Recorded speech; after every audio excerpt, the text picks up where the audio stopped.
أعوذ بالله من الشيطان الرجيم. بسم الله الرحمن الرحيم. فتقبلها ربها بقبول حسن وأنبتها نباتا حسنا وكفلها زكريا. كلما دخل عليها زكريا المحراب وجد عندها رزقا. قال يا مريم أنى لك هذا؟ قالت هو من عند الله إن الله يرزق من يشاء بغير حساب. هنالك دعا زكريا ربه قال رب هب لي من لدنك ذرية طيبة إنك سميع الدعاء. فنادته الملائكة وهو قائم يصلي في المحراب أن الله يبشرك بيحيى مصدقا بكلمة من الله وسيدا وحسورا ونبيا من الصالحين. قال رب أنى يكون لي غلام وقد بلغني الكبر وامرأتي عاقر. قال كذلك الله يفعل ما يشاء. قال رب اجعل لي آية. قال آيتك ألا تكلم الناس 3 أيام إلا رمزا واذكر ربك كثيرا وسبح بالعشي والإبكار. وإذ قالت الملائكة يا مريم إن الله اصطفاك وطهرك واصطفاك على نساء العالمين.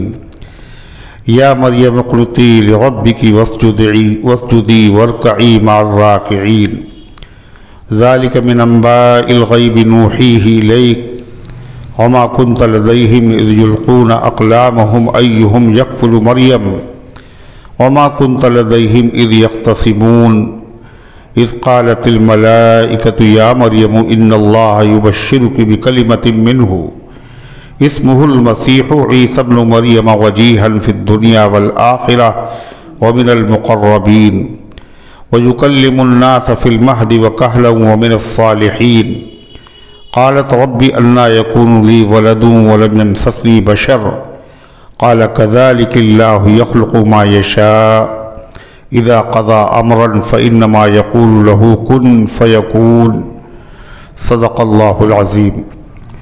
محترم حضرات، سامعین کرام، حاضرین مسجد، عزیزوں اور بزرگوں، یہ قرآن مقدس کے 3 پارے کی سورہ آل عمران کی پاکیزہ، نورانی، مبارک، باعظمت، مطہر آیتیں ہیں.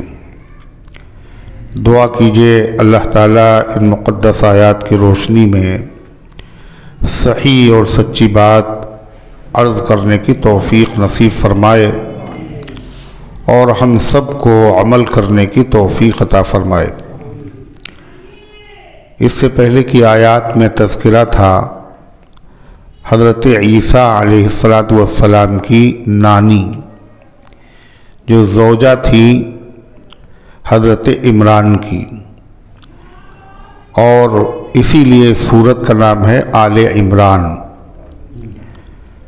تو انہوں نے جب پیٹ میں ان کے حمل آیا حضرت مریم کا تو اللہ تعالیٰ سے انہوں نے دعا مانگی اور کہا اے اللہ، جو کچھ میرے پیٹ میں ہے میں نے یہ منت مانی ہے کہ اس کو آزاد رکھا جائے گا، یعنی اس سے کوئی کام نہیں لیا جائے گا، ذاتی خدمت نہیں لی جائے گی، اس کو صرف تیرے گھر بیت المقدس کا خادم بنایا جائے گا.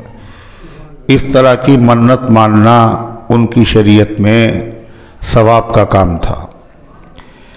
چنانچہ اس دعا کے بعد حضرت مریم کی ولادت ہوئی. ان کو خیال یہ تھا کہ لڑکا پیدا ہوگا. جب لڑکی پیدا ہوئی تو ان کو افسوس ہوا کہ بیت المقدس کے خادم تو لڑکے ہوتے تھے. چنانچہ انہوں نے حسرت بھرے انداز میں اللہ تعالیٰ سے فرمایا کہ میں نے تو اس کو لڑکی جنا ہے. حالانکہ اللہ کو معلوم ہے جو انہوں نے جنا.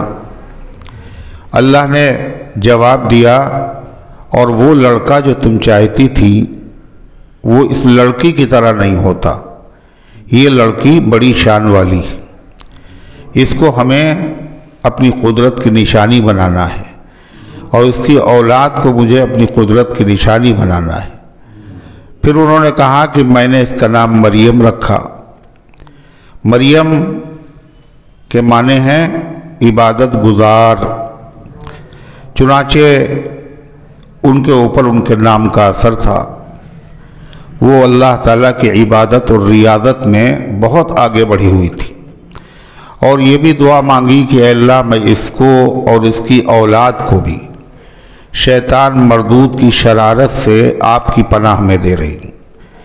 اللہ نے یہ دعا قبول کی اور نتیجہ یہ ہوا کہ بچہ جو روتا ہے وہ شیطان کے شرارت کی وجہ سے، چوکے دینے کی وجہ سے روتا ہے پیدائش کے وقت۔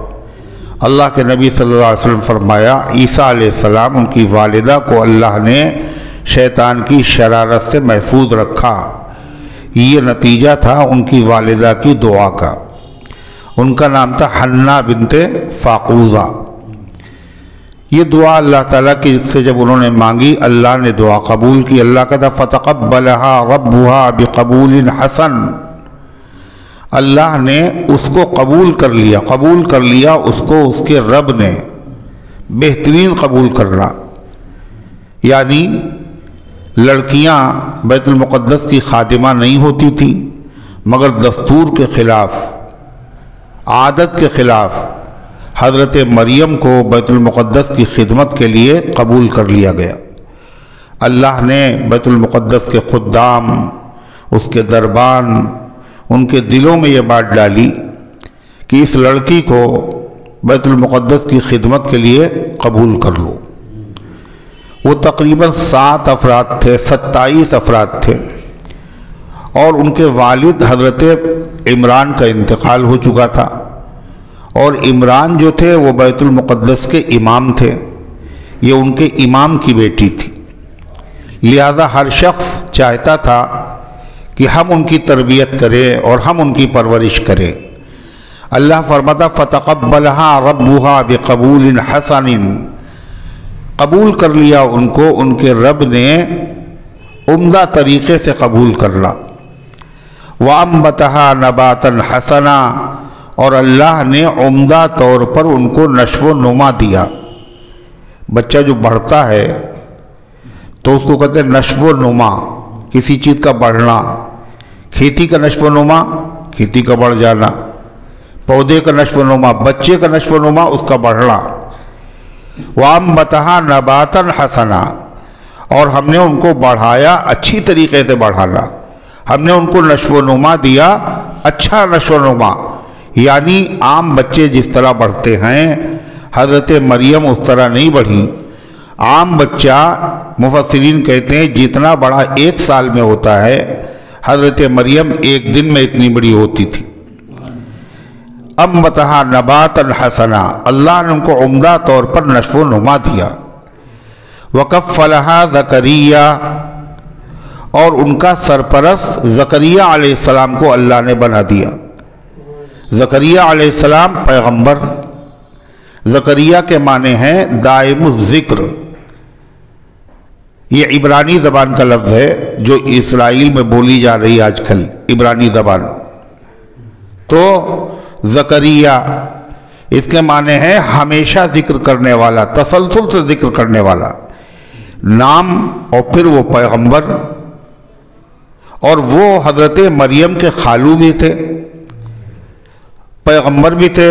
اللہ تعالیٰ نے ان کو ان کا سرپرست زکریا علیہ السلام کو بنا دیا۔ ظاہر بات ہے ایک پیغمبر کی تربیت میں رہیں گی تو ان کے اندر علمی مقام، تقوی، طہارت، آداب جو پیدا ہوں گے وہ غیر پیغمبر کی تربیت سے نہیں ہوں گے۔ زکریا علیہ السلام کو اللہ تعالیٰ نے ان کا سرپرست بنایا، اور بنایا کیسے؟ زکریا علیہ السلام کو حضرت مریم کی والدہ ایک کپڑے میں لپیٹ کر بیت المقدس کے خادموں کے پاس لے گئی، یہ تمہارے امام کی بچی ہے۔ تو ان میں سے ہر شخص چاہتا تھا کہ ہم پرورش کریں، ہمارے امام کی بچی ہے۔ حضرت زکریا علیہ السلام بھی ان لوگوں میں شامل تھے کہ ہم کریں گے پرورش، اور ہمیں حق بھی پہنچتا ہے اس لیے کہ ان کی خالہ میری زوجیت میں ہے، اور خالہ تو ماں کی طرح ہوتی ہے، مگر وہ بیت المقدس کے خدام جو تھے وہ راضی نہیں ہوئے، تو پھر یہ طے ہوا کہ قرعہ ڈالا جائے، قرعہ اندازی کی جائے۔ قرعہ اندازی جو اس زمانے میں ہوتی تھی وہ توریت کی جن سے لکھی جاتی تھی وہ قلم دریا میں ڈال دیے جاتے، تو جس کا قلم دریا کے بہاؤ کے خلاف چلتا، اس کا مطلب یہ ہے اس کا نام نکل آیا۔ پانی کی رو میں جو بہتے جا رہے قلم ان کا نام نہیں نکلا، جو پانی کے بہاؤ کے جریان کے خلاف چل رہا ہے قلم، اس کا مطلب یہ قرآن میں اس کا نام نکل آیا۔ تو زکریا علیہ السلام تو ایک تو خالو بھی تھے، دوسرے قرآن میں ان کا نام بھی نکل آیا۔ اس طرح حضرت زکریا علیہ السلام ان کے سرپرست بن گئے، اللہ نے ان کو ان کا سرپرست بنا دیا۔ نبی کریم صلی اللہ علیہ وسلم نے حضرت حمزہ رضی اللہ تعالیٰ عنہ کی بیٹی حضرت عمارہ، حضرت حمزہ رضی اللہ عنہ کی شہادت کے بعد جب عمرۃ القضاء میں اللہ کے نبی تشریف لے گئے سن 7 ہجری میں، تو پیچھے سے جب واپس ہونے لگے مدینے تو پیچھے سے وہ دوڑتی ہوئی آئیں، یا امی یا امی یا امی، تو حضرت علی رضی اللہ عنہ نے ان کو گود میں لیا اور حضرت فاطمہ زہرا کے حوالے کیا، کہا یہ میرے چچا کی بیٹی ہے، تم اسے پرورش کرو اس کی۔ مگر وہاں 2 آدمی اور دعوے دار کھڑے ہو گئے، اور دعوے داروں میں حضرت علی تھے، حضرت علی کے بڑے بھائی حضرت جعفر رضی اللہ عنہ، جعفر طیار، جن کے بارے میں حضور پاک علیہ السلام نے فرمایا اشبہت خلقی و خلقی، شکل میں بھی تم میرے جیسے ہو اور سیرت اور کردار میں بھی تم میرے جیسے ہو۔ حضرت جعفر طیار 10 سال بڑے تھے وہ، تو وہ کہہ رہے تھے کہ میں پرورش کروں گا۔ تیسرے جو دعوے دار تھے وہ حضرت زید ابن حارثہ، انہوں نے کہا کہ ہم پرورش کریں گے، اس لیے کہ حضرت حمزہ رضی اللہ عنہ نے مجھے اپنا وصی بنایا، وصیت کی، مواخات کرائی، بھائی چارہ میرا کرایا گیا حضرت حمزہ کے ساتھ، میری بھتیجی ہے۔ آپ بتائیے نبی کریم علیہ السلام کی مبارک تعلیم سے کتنا بڑا انقلاب پیدا ہو گیا۔ یہ وہی عرب لوگ تھے جو لڑکی کی پیدائش کو برا اور نحوست کی چیز سمجھتے تھے، اور جس دن لڑکی کی پیدائش کی خبر ملتی تھی چہرہ لٹک جاتا تھا، منہ سیاہ ہو جاتا تھا، اور اس کے بعد آدمی سوچتا تھا کہ اس کو زندہ رکھیں اور ذلت برداشت کریں، اب یدسہ فی تراب، یا اس کو مٹی میں دفنا دیں۔ اور کتنی بچیاں مٹی کے نیچے دفنا دی جاتی تھیں۔ اور صرف یہی نہیں، وہ دفنانے کو کمال سمجھتے تھے اور بچے کی پرورش کرنے کو، اپنی بچی کی پرورش کرنے کو عیب سمجھتے تھے، اس پر فخر کرتے تھے۔ وَمِنْ غَائِتِ الْمَجْدِ وَالْمُكْرَمَاتِ بَقَاءُ الْبَنِينَ وَمَوْتُ الْبَنَاتِ، ایک شاعر کہتا ہے ہمارے فخر کی چیزوں میں سے یہ ہے کہ ہم لڑکوں کو تو باقی رکھتے ہیں اور لڑکیوں کو دفنا دیتے ہیں، یہ ہمارے لیے فخر کی چیز ہے۔ جی وہ عیب ہو جس پر وہ لوگ فخر کرتے ہوں، اللہ کے نبی نے ان کے اندر تعلیم و تربیت سے کیسا انقلاب برپا کر دیا کہ اپنی بچی نہیں ہے، دوسرے کی بچی ہے، لیکن اس کو پرورش کرنے کے لیے کئی لوگ کھڑے ہو گئے، 3 لوگ، اور باقاعدہ ان میں آپس میں منافست ہو رہی ہے، مقابلہ ہو رہا، وہ چاہتے کہ ہم پرورش کریں، وہ چاہتے ہیں ہم پرورش کریں۔ یہ ہے نبی کریم علیہ السلام کی مقدس تعلیمات کا اثر۔ آپ پیغمبر انقلاب ہیں، آپ نے دنیا بدل کے رکھ دی۔ تو غرضے کی پھر نبی کریم علیہ الصلوۃ والسلام نے فیصلہ فرمایا ان کے درمیان، اور آپ نے کہا کہ دیکھو اس کی پرورش کے سب سے زیادہ حقدار حضرت جعفر ہیں۔ کیوں جعفر ہیں؟ اس لیے کہ جعفر کی جو بیوی ہیں وہ اس بچی کی خالہ ہیں، اور خالہ جو ہوتی ہے الخالۃ بمنزلۃ الام، خالہ ماں کے درجے میں ہوتی ہے، اس لیے جعفر زیادہ مستحق۔ اور پھر اس کے بعد حضرت علی سے فرمایا انت منی وانا منکا، علی تم میرے ہو اور میں تمہارا ہوں۔ حضرت جعفر سے فرما انت اشبہت خلقی و خلقی، تم میرے مشابہ ہو چہرے میں بھی اور عادت میں بھی۔ اور حضرت زید سے فرمایا انت اخونا و مولانا، تم میرے بھائی ہو اور میرے مولا ہو۔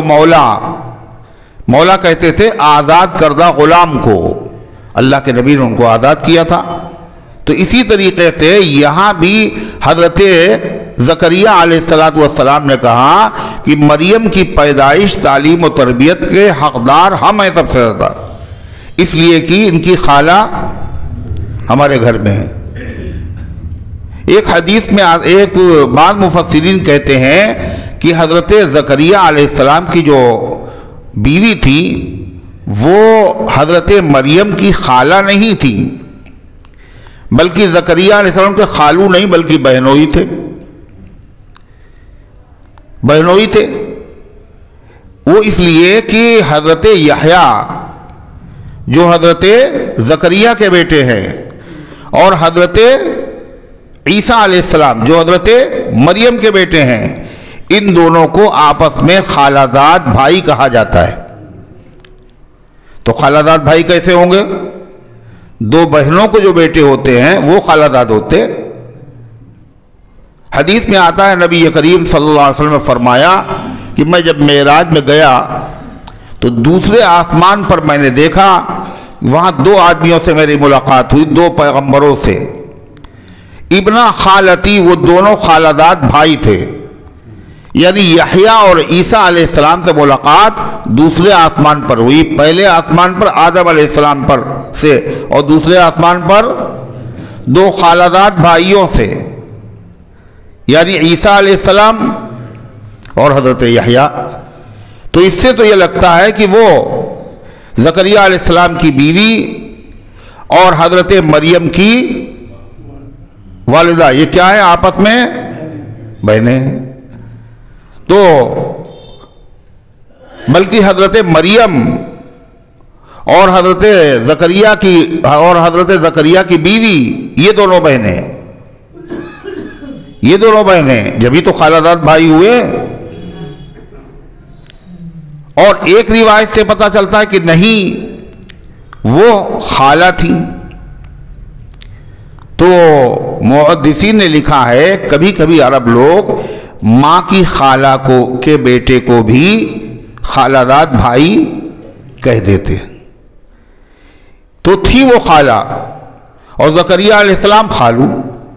کسی پیغمبر کے خالو اور خالہ اور نانا اور نانی کا ذکر نہیں کیا قرآن میں، صرف زکریا علیہ السلام کا معاملہ ایسا ہے، زکریا نہیں عیسیٰ علیہ السلام کہ نانی کا بھی ذکر ہو رہا ہے، وہ منت مان رہی ہیں مریم کے بارے میں، اور پھر مریم کا ذکر ہو رہا ہے، ان کی پرورش کا ذکر ہو رہا ہے۔ تو غرضے کی پھر قرآن اندازی جب ہوئی تو اللہ تعالیٰ فرماتا کفلھا زکریا، ہم نے زکریا علیہ السلام کو ان کا سرپرست بنا دیا۔ اب حضرت مریم کو بعض روایات میں ہے کہ اللہ نے قدرتی طور پر ان کو بڑا کیا، دودھ پینے کی بھی بچپن کے زمانے میں ضرورت پیش نہیں آئی۔ بعض روایات سے یہ پتہ چلتا ہے کہ انہوں نے ایک دائی رکھی تھی دودھ پلانے کے لیے، جب کچھ بڑی ہو گئی تو حضرت زکریا علیہ السلام نے بیت المقدس میں ایک حجرہ مخصوص کر دیا ان کے لیے، اس حجرے میں رہ کر وہ عبادت کرتی تھی اللہ کی۔ اسی لیے ان کی ماں نے منت مانی تھی کہ ہم اسے آزاد رکھیں گے، آپ کی عبادت کرے گی، کوئی کام اس سے نہیں لیا جائے گا، تو عبادت میں مصروف ہو گئی۔ اور وہ حجرہ ایسا تھا کہ جس میں اکیلے مریم رہتی تھی. حضرت زکریا علیہ السلام سیڑھی لگا کے اس میں داخل ہوتے تھے، اونچائی پہ دروازہ تھا، اور تالا لگا دیتے تھے. شام کو گھر پہ لے آتے تھے، پھر صبح پہنچا دیتے تھے. تو زکریا علیہ السلام کی ان کے وہاں آمد و رفت جاری تھی. حضرت زکریا علیہ السلام نے عجیب چیز دیکھی. کیا دیکھا؟ کلما دخل علیہا زکریا المحراب وجد عندہا رزقا. جب داخل ہوتے زکریا علیہ السلام ان کے پاس تو پاتے کیا؟ عندہا رزقا، ان کے پاس کھانے پینے کی چیزیں. دروازہ بند، تالا لگا ہوا، کوئی آتا نہیں کوئی جاتا نہیں، مگر ان کے پاس کھانے پینے کی چیزیں، پھل ہیں. اور پھل بھی ایسے ہیں جیسے دنیا کے پھل نہیں ہوتے، دنیا کے پھلوں سے الگ. اور وہ پھل بھی ایسے کیسے؟ سردیوں کا موسم ہے مگر اس میں سردیوں کے موسم کے پھل نہیں، گرمیوں والے، اور گرمیوں کے موسم میں سردیوں والے. زکریا علیہ السلام یہ دیکھتے رہے ان کی کرامت. کس کی؟ حضرت مریم کی. کیا مقام تھا ان کا؟ ایک پیغمبر کی یہ والدہ ہیں. کیا مقام تھا ان کا، کیا مرتبہ تھا ان کا؟ کرامت دیکھ رہے خود پیغمبر حضرت زکریا علیہ السلام. تو بالآخر ایک دن حضرت زکریا علیہ السلام نے تعجب کی وجہ سے ان سے پوچھ ہی لیا کہ یہ کہاں سے آتا ہے، یہ پھل کہاں سے آتے تمہارے پاس؟ قرآن کہتا ہے قال یا مریم انا لکی ھذا، کہا اے مریم یہ تمہارے پاس کہاں سے آ گئے؟ قالت هو من عند اللہ، جواب دیا یہ اللہ کے پاس سے آتے. اللہ کے جب مقبول بندے ہوتے ہیں تو ظاہر بات ہے اللہ تعالیٰ کی مدد ان کی ہر طریقے سے ہوتی ہے. کرامت بھی ظاہر ہو رہی، بزرگی بھی ظاہر ہو رہی، اور کھانے کے لیے کیا مل رہا ہے؟ پھل. اور پھل بھی کہاں کے؟ جنت کے پھل. ان اللہ یرزق من یشاء بغیر حساب، اللہ جس کو چاہتا ہے بغیر حساب کے، بغیر اندازے کے، بغیر گمان کے روزی دیتا ہے، جہاں سے آدمی گمان بھی نہیں کر سکتا. یہ حضرت مریم نے کہا. اسی سلسلے کا ملتا جلتا واقعہ حضور پاک صلی اللہ علیہ وسلم کی لخت جگر حضرت فاطمہ زہرا کے وہاں بھی پیش آیا. مسند ابی اعلیٰ کی روایت ہے کہ نبی کریم صلی اللہ علیہ وسلم پر ایک مرتبہ 3 دن فاقے کے گزر گئے، اور اس کی وجہ سے بے چینی آپ کو محسوس ہونے لگی. آپ بھوک کی مشقت کو دور کرنے کے لیے اپنی تمام بیویوں کے گھر پہ گئے باری باری، کچھ یہاں مل جائے، مگر وہاں بھی کچھ نہ ملا. پھر خیال آیا چلو اپنی بیٹی کے یہاں چلے. حضرت فاطمہ زہرا کے وہاں پہنچے. بیٹی کچھ کھانے کو ہے؟ کہا میرے ماں باپ آپ پر قربان ہو جائیں، میرے گھر پہ بھی کچھ نہیں ہے، کئی روز سے فاقہ ہے. حضور پاک صلی اللہ علیہ وسلم وہاں سے واپس ہوئے. ابھی راستے میں تھے کہ ایک کنیز نے 2 روٹی اور گوشت کا ایک ٹکڑا حضرت فاطمہ زہرا کے وہاں ہدیے میں بھیجا. فاطمہ زہرا رضی اللہ عنہ کو جیسے ہی دیکھا تو کہا خدا کی قسم اگرچہ ضرورت مجھے بھی ہے، میرے بچوں کو بھی ہے، لیکن یہ کھانا تو میں اپنے والد ہی کی خدمت میں پیش کروں. اور فوراً انہوں نے حضرات حسنین کو بھیجا. راستے میں تھے کہ امی نے بلایا ہے، آپ تشریف لائے. تو فاطمہ زہرا رضی اللہ عنہ نے عرض کیا اللہ تعالیٰ نے کیا کر دیا؟ انتظام کر دیا. اور پھر یہ کہنے کے بعد یہ میں نے آپ کے لیے بچا کے رکھا ہے، آپ کی بھوک کو دیکھ کر. حضرت فاطمہ زہرا جب اس کھانے کو لینے آئیں، ایک طباق تھا، ایک برتن تھا، تو دیکھا کہ روٹیاں بھری ہوئی ہیں اور گوشت بھی بھرا ہوا ہے اس میں. سمجھ گئی یہ برکت ہے اللہ کے رسول صلی اللہ علیہ وسلم کی، انہوں نے اس کے اوپر اللہ کی حمد و ثنا کی، نبی کریم علیہ السلام پر درود شریف پڑھا اور لا کر نبی پاک صلی اللہ علیہ وسلم کی خدمت میں کیا کرا؟ پیش کر دیا۔ حضور پاک صلی اللہ علیہ وسلم نے کھایا، حضرت علی کو بھی بلوا لیا، انہوں نے بھی کھایا، بچوں نے بھی کھایا، اور اس کے بعد بھی وہ بچ گیا کہ پڑوسیوں میں بانٹا گیا اس کو، اتنی برکت۔ تو آپ نے حضرت فاطمہ زہرا سے پوچھا انا لکی ھذا، فاطمہ یہ کہاں سے آیا؟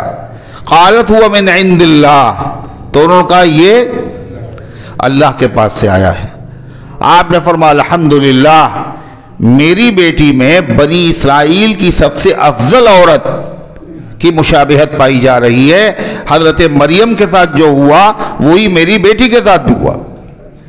اللہ تعالیٰ فرماتا ہے ہنالک دعا زکریا ربہ، اب زکریا علیہ السلام نے جو دیکھا، کرامت دیکھی، بے موسم کے پھل دیکھے اور جواب سنا یہ اللہ کی طرف سے ہے، تو زکریا علیہ السلام کے دل میں ایک جوش اٹھا، اس لیے کہ ان کی کوئی اولاد نہیں تھی، عمر زیادہ ہو چکی تھی 99 سال، اور بیوی کی عمر تھی 98 سال۔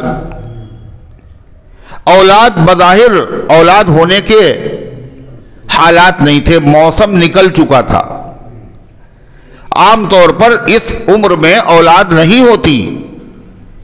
اللہ قادر تو ہے، اور زکریا علیہ السلام کا ایمان تو نبی کا ایمان ہے، اللہ سب کچھ کر سکتا ہے، لیکن چونکہ عادتاً اس عمر میں بچے نہیں ہوتے، اس لیے زکریا علیہ السلام نے بچے کی دعا نہیں کی تھی۔ لیکن جب حضرت مریم کے پاس بے موسم کے پھل دیکھے تو دل میں ایک جوش پیدا ہوا، جب اللہ نے مریم کو بغیر موسم کے پھل دیے ہیں تو اللہ عمر کے گزر جانے کے باوجود مجھے اولاد بھی دے سکتا، ہمیں دعا کرنا چاہیے۔ حضرت زکریا علیہ السلام نے فوراً دعا کی۔ قرآن کہتا ہے ہنالک دعا زکریا ربہ، حضرت زکریا نے وہیں پر، وہیں کا مطلب حضرت مریم کے پاس اسی حجرے میں زکریا علیہ السلام نے کیا کیا؟ دعا کی۔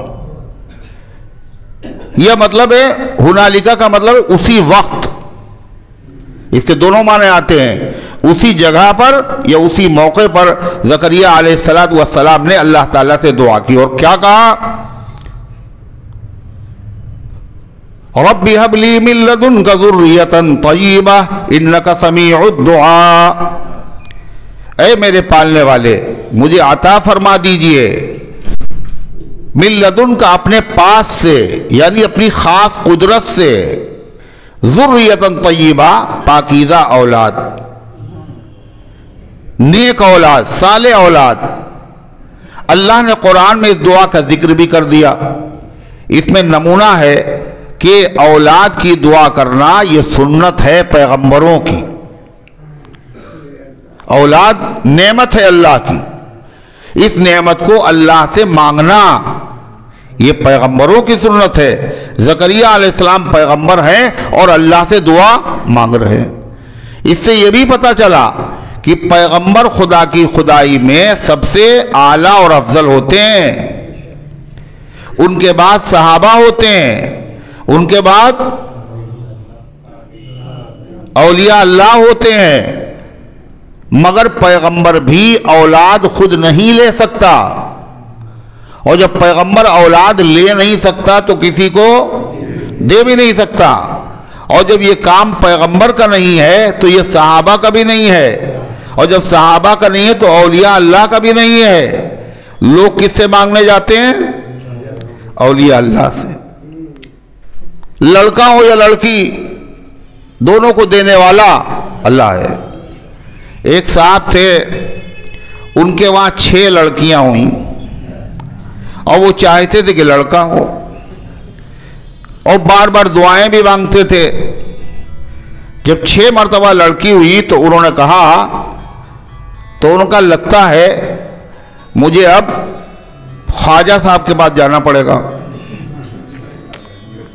غریب نواز کے پاس جانا پڑے گا، یعنی اللہ تو معاذ اللہ امیر نواز ہے، امیروں کا خیال کرتے اللہ میاں. اور خواجہ صاحب جو ہے خواجہ اجمیری وہ غریب نواز ہیں، وہ غریبوں کو نوازا، وہاں جانا پڑے گا. خیر گئے وہاں اور وہاں جا کے منت انہوں نے مانی، چادر عدل چڑھائیں گے اور دیگ بھریں گے. مگر اولاد دینا یہ خواجہ صاحب کا کام تھوڑی ہے، یہ تو زکریہ علیہ السلام کا بھی نہیں ہے، کسی نبی کا نہیں ہے. اللہ کا کرنا کہ پھر ان کے وہاں 7ویں بھی لڑکی ہوئی. اگر خدا نہ خواستہ لڑکے کی ولادت ہو جاتی تو ان کا عقیدہ پہلے ہی خراب تھا اور پکا ہو جاتا. دیکھیے اللہ میاں نے نہیں دیا مگر خواجہ نے دے دیا. بھول بھلیا میں جب لوگ دیکھنے کے لیے جاتے ہیں تو وہاں جو گائیڈ ہے وہ کیا کہتا ہے؟ دیکھیے شرک دیکھیے کہاں سے ہو رہا ہے. کہلے جس کو نہ دے مولا اسے دے آصف الدولہ. اللہ میاں بھی جس کو نہیں دے آصف الدولہ دیتے. مگر اللہ کا کرنا حقیقت یہ ہے یہب لمن یشاء اناثا و یہب لمن یشاء الذکور. جس کو چاہتا ہے لڑکیاں دیتا ہے، جس کو چاہتا ہے لڑکے دیتا ہے. او یزوجہم ذکرانا و اناثا، یہ لڑکے بھی دیتا ہے لڑکیاں بھی دیتا ہے. ویجعل من یشاء عقیما، اور جس کو چاہتا کچھ نہیں دیتا. تو پیغمبروں بھی لڑکی اولاد لے نہیں سکتے، اسی لیے انہوں نے دعا کی. پیغمبر سے بڑا کوئی ہوتا نہیں. ابراہیم علیہ السلام ان سے پہلے ہوئے ہیں، زکریہ علیہ السلام سے پہلے.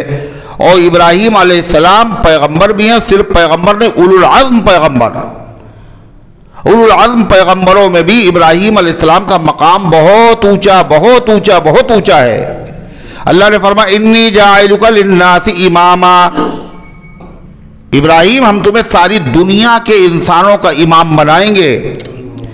دنیا کی ہر قوم تم سے محبت کرے گی. یہودی کہتے ہیں ابراہیم علیہ السلام ہمارے، اور عیسائی کہتے ہیں ہمارے، اور مکے کے مشرک بت پرست کہتے تھے ابراہیم علیہ السلام ہمارے، اور مسلمان تو کہتے ہی ہمارے. اللہ تعالیٰ نے فیصلہ کر دیا ما کان ابراہیم یہودیا ولا نصرانیا ولکن کان حنیفا مسلما وما کان من المشرکین. ابراہیم یہودی نہیں تھے، عیسائی بھی نہیں تھے، مشرک بھی نہیں تھے، ولیکن کان حنیفا مسلما، وہ ایک اللہ کی عبادت کرنے والے مسلم تھے. تو ابراہیم علیہ السلام کا مقام وہ خلیل اللہ ہیں، وہ ابو الانبیاء ہیں، تمام نبیوں کے باپ. ان کے بعد جتنے نبی آئے سب ان کی اولاد میں آئے.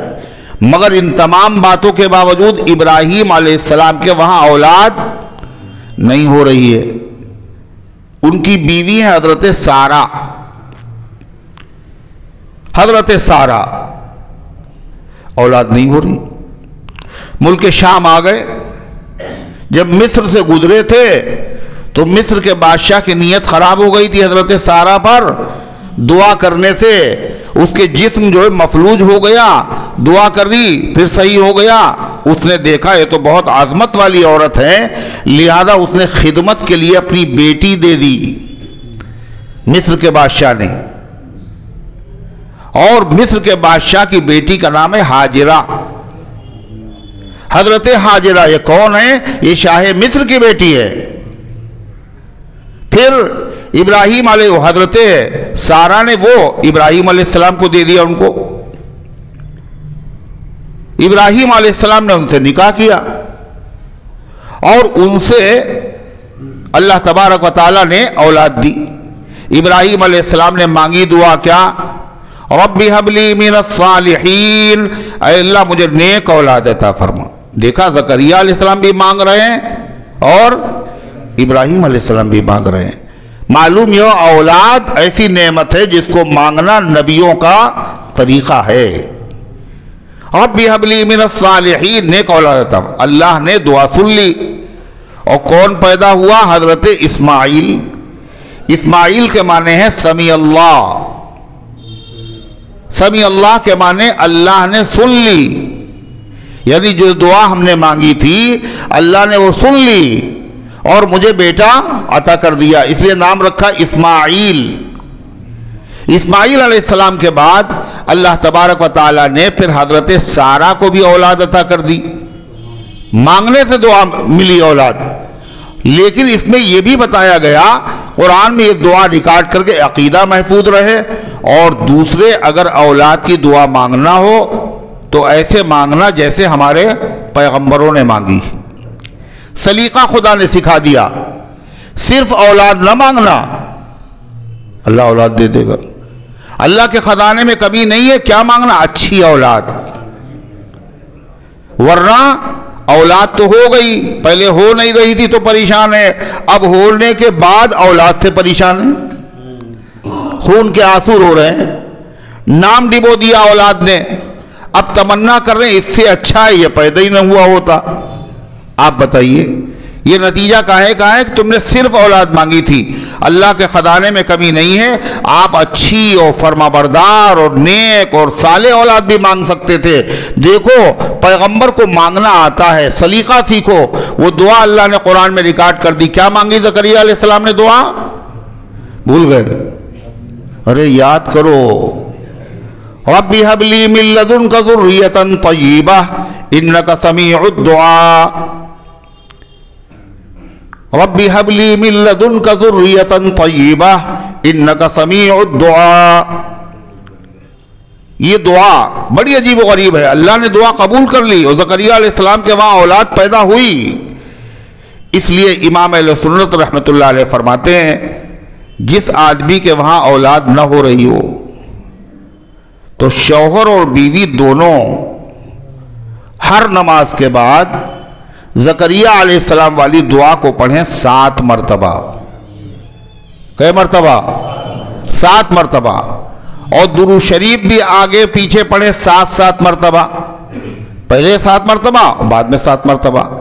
تو انشاءاللہ اس کی برکت سے اللہ تعالیٰ ان کو صاحب اولاد بنا دے گا. شرط یہ ہے کہ اخلاص کے ساتھ اللہ کی رضا کے لیے دعا کی جائے. تو فرمایا اللہ تبارک و تعالیٰ نے ہنالک دعا زکریا ربہ قال رب هب لي من لدنك ذریة طیبہ انک سمیع الدعاء. وہیں پر دعا کی زکریا علیہ السلام نے اپنے رب سے، اے میرے رب مجھے اپنے پاس سے نیک اولاد عطا فرما. انک سمیع الدعاء، بے شک آپ سننے والے ہیں دعاؤں کے. یہ آیت کہاں ہے؟ 3 پارے میں. کون سی سورت ہے؟ آل عمران. آیت نمبر کیا ہے؟ 38. آیت نمبر 38. کہاں سے شروع ہو؟ ہنالک دعا زکریا، ربا سے نہیں، قالا بھی نہیں، صرف ربی سے. ربی ہب لی من لدنک ذریۃ طیبہ انک سمیع الدعاء. زکریا علیہ السلام کی دعا قبول ہو گئی. کیسے قبول ہوئی؟ فنادته الملائکۃ وهو قائم یصلی فی المحراب. تو ان کو فرشتوں نے آواز دی. کس کو؟ زکریا علیہ السلام کو. بعض حضرات کہتے ہیں کہ جبریل علیہ السلام نے آواز دی، اور قرآن میں ہے ملائکہ فرشتوں نے آواز دی. کبھی کبھی ایک آدمی کے اوپر لفظ بولا جاتا ہے جمع کا، یعنی ایک ہی آدمی کیا ہے، گویا ہے تو اکیلا مگر وہ انجمن ہے. اللہ تعالیٰ کا قال ابراہیم امتا قانتا. ابراہیم ایک امت تھے، ہے اکیلے ابراہیم مگر امت. تو جبریل علیہ السلام نے پکارا، اور جبریل ہوں یا میکائیل ہوں، ان میں سے کوئی آدمی اللہ کی مرضی کے بغیر اپنی جگہ سے سرک نہیں سکتا. پکار کے کیا کہا؟ فنادته الملائکہ. ان کو پکارا فرشتوں نے. کیا کر رہے تھے زکریا علیہ السلام اس وقت؟ زکریا علیہ السلام اس وقت کیا کر رہے تھے؟ موبائل وغیرہ. وَهُوَ قَائِمٌ يُصَلِّي فِي الْمِحْرَابِ. اور وہ کھڑے ہوئے تھے، نماز پڑھ رہے تھے محراب میں، اپنے عبادت خانے میں نماز پڑھ رہے تھے. اس سے کیا پتا چلا؟ نماز پڑھنے سے مسائل حل ہوتے ہیں. یا ایھا الذین آمنوا استعینوا بالصبر والصلاۃ. اے ایمان والو مدد مانگو نماز اور صبر سے. یہ ہر پیغمبر کا طریقہ ہے. زکریا علیہ السلام کے بارے میں قرآن کہہ رہا ہے وہ کیا کر رہے تھے؟ قائما یصلی فی المحراب، وہ کھڑے ہوئے تھے، نماز پڑھ رہے تھے، محراب میں کھڑے ہو کے پڑھ رہے تھے۔ بیٹھ کے بھی نماز پڑھی جاتی، مگر نفل نماز طاقت ہوتے ہوئے بھی بیٹھ کر پڑھنا جائز ہے، ثواب نہیں ہے، بس خالی گنجائش ہے، اجازت ہے، چھوٹ ہے، رخصت ہے، لیکن رخصت کے ساتھ ساتھ ثواب بھی اس کا آدھا ہے۔ کتنا ہے؟ آدھا۔ کھڑے ہو کے نفل نماز پڑھیں گے تو پورا ثواب ہے، بیٹھ کے پڑھیں گے تو آدھا ہے۔ اب لوگ کہتے ہیں آدھا ہی بہت ہے، اور بہت سارے لوگ ایسے ہیں جو ہمیشہ بیٹھ کے پڑھتے ہیں، جس کو دیکھنے والے جو بیچارے پڑھے لکھے نہیں ہیں، جب وہ دیکھتے ہیں تو ان کے ذہن میں یہ بات آتی ہے نفل بیٹھ ہی کے پڑھی جاتی، تو نوجوان ہوتے ہیں، طاقتور ہوتے ہیں، زیادہ ثواب بھی چاہتے ہیں، مگر پھر بھی وہ لوگ کیوں پڑھتے ہیں بیٹھ کے؟ اس لیے کہ انہوں نے دیکھا لوگ اس کو بیٹھ ہی کے پڑھتے ہیں۔ تو اجر نصف القائم، محنت زیادہ ہے تو ثواب زیادہ ہوگا، محنت کم ہوگی تو ثواب کم ہو جائے گا، لہذا بیٹھ کر کے۔ تو زکریا علیہ السلام کیسے پڑھ رہے تھے نماز؟ یصلی فی المحراب۔ اب بعض لوگ کھڑے ہو کے کیسے پڑھتے ہیں؟ کہتے کھڑے ہونے کی طاقت تو ہے لیکن سجدے کی طاقت نہیں ہے، تو کم سے کم کھڑے ہی ہو جائیں، اور اس کے بعد وہ کرسی پہ بیٹھ کے ایک تو صفیں خراب کرتے ہیں، کرسی پہ جب آدمی بیٹھے گا تو صف خراب ہوگی، دوسری چیز کھڑے ہوتے ہیں پھر بیٹھتے ہیں، کھڑے ہوتے ہیں پھر بیٹھتے ہیں۔ اگر آدمی زمین پر سجدہ کر سکتا ہے تو کرسی پر بیٹھ کر نماز پڑھنا جائز نہیں، نماز نہیں ہوگی۔ اگر آدمی زمین پہ سجدہ کر سکتا ہے تو پھر بیٹھ کے نماز پڑھنا جائز نہیں، فرض نماز زمین پہ بیٹھ کے بھی جائز نہیں اور کرسی پہ بیٹھ کے بھی جائز نہیں۔ اگر بیٹھنے ہی کی ضرورت پیش آئے تو پھر کیا کرے آدمی؟ ارے زمین پہ بیٹھ کے پڑھو، مگر پھر آرام کہاں ملے گا؟ یہ بھی تو ہے۔ اب تو لوگوں نے باقاعدہ جو عذر نہیں ہوتا جن کو، وہ بھی کرسی پہ بیٹھنے، نوجوان خربوزے کو دیکھ کے خربوزہ رنگ پکڑ رہا ہے، کچھ دنوں کے بعد دیکھنا مسجد میں معذورین زیادہ ہو جائیں گے اور صحت مند لوگ کھڑے ہوں گے، ایک فیشن بن جائے گا۔ اللہ حفاظت فرمائے۔ اللہ کی نعمت ہے بہت بڑی، کیا؟ کھڑا ہونا، رکوع کرنا اور پھر سجدے میں جانا۔ اللہ تعالیٰ ایسی نماز مرتے دم تک اللہ پڑھنے کی توفیق دے جس میں سجدہ بھی ہو، زمین پہ سجدہ ہو، اشارے سے نہیں۔ جو معذور ہے وہ معذور، پھر اللہ جس حال میں رکھے اسی حال پہ راضی رہنا چاہیے۔ اگر وہ معذور ہو گیا، اب معذور ہو گیا، وہ کوس رہا ہے اپنے آپ کو، بتائیے ہم نہیں پڑھ پا رہے زمین پہ، ہم نہیں سجدہ کر پا رہے، ہم زمین پہ نہیں پڑھ پا رہے، کہ اس کی ضرورت نہیں ہے۔ اللہ کا یہی فیصلہ ہے، اسی پہ راضی رہو۔ جب تک کھڑا رکھا اللہ نے، کھڑے ہو کے پڑھی۔ اب طاقت نہیں ہے تو اللہ کو طاقت دکھانے کی ضرورت نہیں ہے، سمجھ لیے اللہ کو پتا ہے ہمارے بندے میں کتنی طاقت ہے کتنی نہیں۔ اللہ نے جب ایک سہولت دی ہے تو اسے استعمال کرو، اپنے آپ کو مشقت میں نہ ڈالو۔ بہت سارے لوگوں کا حال تو یہ تو وہ سمجھتے ہیں کہ اگر کھڑے ہو کے پڑھیں گے گر جائیں گے، مگر پھر بھی کھڑے ہو کے پڑھ رہے۔ یہ کیا ہے؟ اس کو کہتے ہیں تقوی کا حیضہ۔ تقوی ہونا چاہیے مگر اس کا حیضہ نہیں ہونا چاہیے۔ اللہ کے نبی سے آگے بڑھنے کی کوشش مت کرو۔ اللہ کے نبی علیہ السلام کا جب جسم بھاری ہو گیا تو آپ نے بیٹھ کے نماز پڑھی۔ آپ نے جو آخری نماز پڑھائی وہ نماز آپ نے بیٹھ کے پڑھائی۔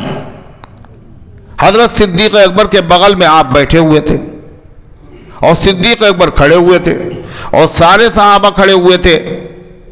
صدیق اکبر اللہ اکبر کہہ کے آواز دے رہے تھے اور تمام صحابہ ان کی آواز پر نقل و حرکت کر رہے تھے۔ تو جب عذر ہو، مجبوری ہو تو پھر اسی طرح پڑھے۔ اب کرسی پہ اگر بیٹھ کے پڑھ رہے ہیں تو اس کے بعد پھر پوری نماز بیٹھ کے پڑھو، پوری نماز۔ جب تم سجدہ زمین پہ نہیں کر سکتے ہو تو سجدہ بھی اشارے سے کرو اور رکوع بھی اشارے سے کرو. سجدے کے لیے زمین پہ اگر آدمی کھڑے ہو کے جائے، ایک بیٹھ کے سجدہ کرنا، ایک کھڑے ہو کے کرنا، کھڑے ہو کے زمین پہ سجدہ اگر آدمی کر سکتا یہ افضل ہے. جب آپ زمین پہ سجدہ کر ہی نہیں پا رہے ہیں تو بہتر کیا ہے؟ ہو تو جائے گی کھڑے ہونے سے بھی، لیکن بہتر کیا ہے؟ پوری نماز بیٹھ کے پڑھیں، رکوع کا بھی اشارہ کریں، سجدے کا بھی اشارہ کریں. رکوع کا اشارہ تھوڑا کم اور سجدے کا اشارہ تھوڑا زیادہ، لیکن ہاتھ آگے نہ پھیلائیں. آپ نے دیکھا ایسے لوگوں کو کرسی پہ بیٹھنا تو شروع کر دیا مگر وہ مچھلیاں پکڑتے ہیں. رکوع میں گئے تو ہاتھ آگے کر لیے اور سجدے میں گئے تو اور ہاتھ آگے کر لیے. یہ کیا ہے؟ خود سے اپنے دماغ سے پوچھنا نہیں ہے. تو اللہ تبارک و تعالیٰ نے فرمایا کہ وہ نماز پڑھ رہے تھے زکریا علیہ السلام کھڑے ہو کر محراب میں. محراب کہتے ہیں عمارت کا سب سے اعلیٰ حصہ، اگلا حصہ اور اعلیٰ حصہ. اور مسجد میں سب سے اعلیٰ حصہ وہی ہے جہاں جوتے اتارے جاتے ہیں. سب سے اگلا حصہ جہاں امام صاحب کو، ہم سمجھے سو گئے آپ لوگ مگر جگ رہے ہیں الحمدللہ. محراب. اور بنی اسرائیل میں جو مسجدیں ان کی تھیں ان کو بھی محراب کہا جاتا تھا. اور محراب عمدہ مقام کو بھی کہتے ہیں، عمدہ مکان. تو غرض ہے کہ اللہ فرماتا ہے وہ محراب میں پڑھ رہے تھے نماز. فرشتے نے کیا کہا؟ ان اللہ یبشرک بیحییٰ، اللہ تمہیں خوشخبری سنا رہا ہے یحییٰ کی، بیٹا ہوگا اور تمہیں نام رکھنے کی بھی ضرورت نہیں ہے، نام بھی خدا نے رکھ دیا ہے. پتہ یہ چلا ابھی بیٹا پیدا ہی نہیں ہوا ہے اور پہلے سے نام رکھ دیا گیا. لہذا معلوم یہ ہوا 7ویں دن نام رکھنا ضروری نہیں ہے، پہلے دن نام رکھا جا سکتا ہے. میں نے گزشتہ درس میں بتایا نبی کریم علیہ السلام نے فرمایا کل رات میرے گھر پہ ایک بچہ پیدا ہوا اور میں نے اس کا نام اپنے باپ ابراہیم کے نام پر رکھا ہے. اور اس آیت سے یہ پتا چلا بچے کی ولادت سے پہلے بھی نام رکھا جا سکتا ہے، یعنی سوچا جا سکتا ہے. اگر لڑکا ہوا تو یہ رکھیں گے اور لڑکی ہوئی تو یہ رکھیں گے. آخر ہر چیز کا پہلے سے انتظام ہوتا ہے. کل 6 مہینے گزر گئے اب نام ڈیسائیڈ نہیں ہوا، کیوں؟ سمجھ میں نہیں آ رہا ہے. کوئی ایسا نام رکھنا چاہتے ہیں بالکل پورے علاقے پورے ایریے میں کہیں نہ ہو، چاہے معنی اس کے خراب ہو. تو ایسا ہوتا بھی ہے. اب تو لوگ نام نہیں پوچھتے ہیں، سارے مسئلے بھی نیٹ سے پوچھتے ہیں اور نام بھی اسی سے معلوم کرتے ہیں. چاہے وہ کہتے ہیں ایمان لاتے، کہتے ہیں اس میں جو لکھا یہی صحیح ہے. ارے وہ بھی تو آدمی کا بنایا ہوا، اس میں بھی تو غلطی ہوتی ہے. غرض ہے کہ نام حضور پاک صلی اللہ علیہ وسلم کے پاس بچے لائے جاتے تھے اور آپ ان کی تہنیک فرماتے تھے اور حضور پاک علیہ السلام ان کا نام بھی رکھتے تھے. صحابہ ان سے نام رکھواتے تھے. اب حضور پاک علیہ السلام سے ایک صحابی نے کہا میرے گھر پہ ایک لڑکی پیدا ہوئی، حضور نام بتائیے. آپ نے فرمایا کل سورہ مریم نازل ہوئی ہے، اس کا نام مریم رکھ دو. اگر آپ کہہ دیں مریم رکھ دو، کہتے ہیں یہ تو بڑا اولڈ نام ہے، بڑا پرانا، کوئی نیا بتائیے لیٹسٹ، یہ تو بہت پرانا نام ہے. کہا عائشہ رکھ دو، یہ تو نیا ہے. یہ ایسا نام ہے جو کبھی پرانا ہوتا ہی نہیں ہے. اللہ نے اس نام میں خصوصیت رکھی ہے. کہہ لے مگر یہ تو ہماری بھتیجی کا ہے. ارے بھتیجی کا ہے تو کیا ہوا؟ بھتیجی کا ہے تو کیا ہوا؟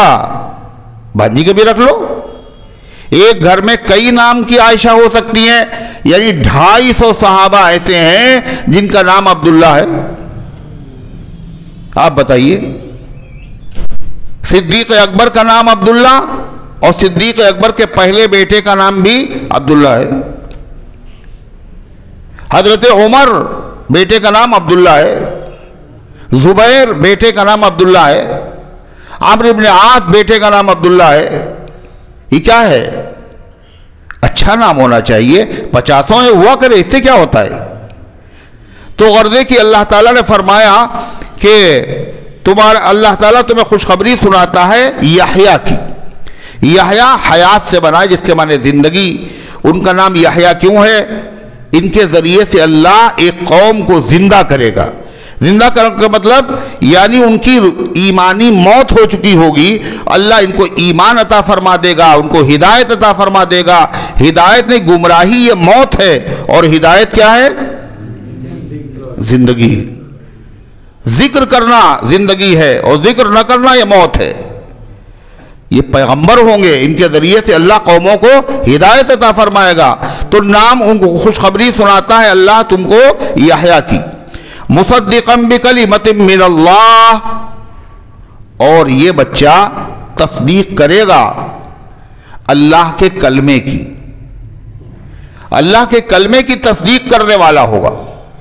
اللہ کے کلمے سے مراد حضرت عیسیٰ علیہ السلام، یعنی یہ جو یحییٰ ہوں گے یہ سب سے پہلے ایمان لائیں گے حضرت عیسیٰ علیہ السلام پر. عیسیٰ علیہ السلام کو اللہ نے کلمہ کیوں کہا؟ کلمۃ اللہ، اللہ کا کلمہ.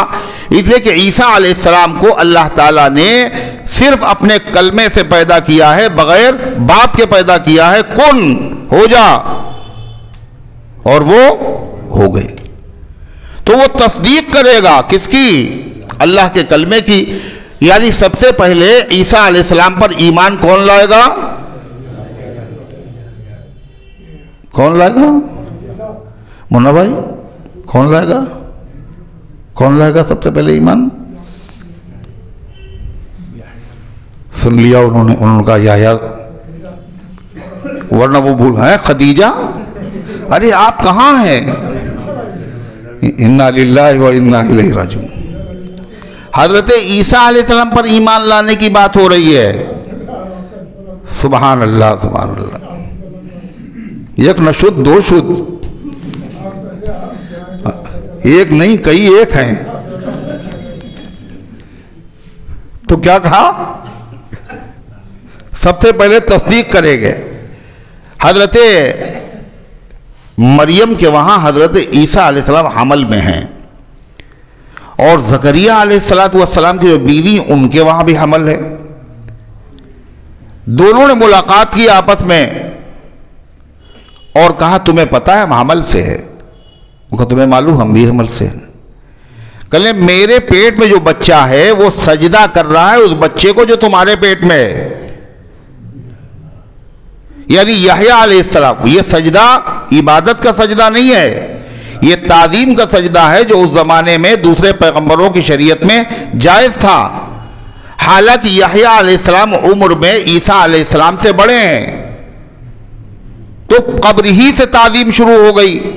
اب جب پیدا ہوئے عیسیٰ علیہ السلام نے جو دعوت دی تو سب سے پہلے ایمان کون لایا؟ حضرت یحییٰ. اللہ قرآن میں پہلے سے خبر دے رہا ہے مصدقاً بکلمۃ من اللہ. تم کو اللہ یحییٰ کی خوشخبری سنا رہا ہے. یحییٰ کیسے ہوں گے؟ اللہ کے کلمے کی تصدیق کرنے والے ہوں. اور کیا فرمایا؟ وسیدہ. اور یحییٰ علیہ السلام معمولی قسم کے آدمی نے سید ہوں گے. اب سید کا جب لفظ بولا جاتا ہے تو لوگ سمجھتے سید ذات کے ہوں گے، اور سید ہونا یہ بہت اچھی چیز ہے. لہذا لوگ صرف اس لیے کہ سید ہونے سے عزت زیادہ ملتی ہے تو سید نہیں ہوتے، وہ بھی اپنے آپ کو سید لکھنا شروع کر دیتے ہیں. حالانکہ یہ بہت بڑا گناہ ہے. جو جانتا ہو میرا یہ نسب نہیں ہے اور پھر بھی غیر کی طرف اپنی نسبت کرے گا، جنت کی خوشبو بھی اس کو نصیب نہیں ہوگی. سید کے معنی سردار. یہ بیٹا جو پیدا ہوگا اس کا نام یحییٰ ہوگا. یہ کلمہ الہی کی تصدیق کرے گا، اور یہ معمولی درجے کا بچہ نہیں، یہ بہت بڑا بچہ، یہ سید و سردار ہوگا. سید کے معنی حلیم کے ہیں. وہ حلیم نہیں جو کھایا جاتا ہے. حلیم کے معنی ہیں بردبار. کہ یہ تو اردو میں بات کیجئے.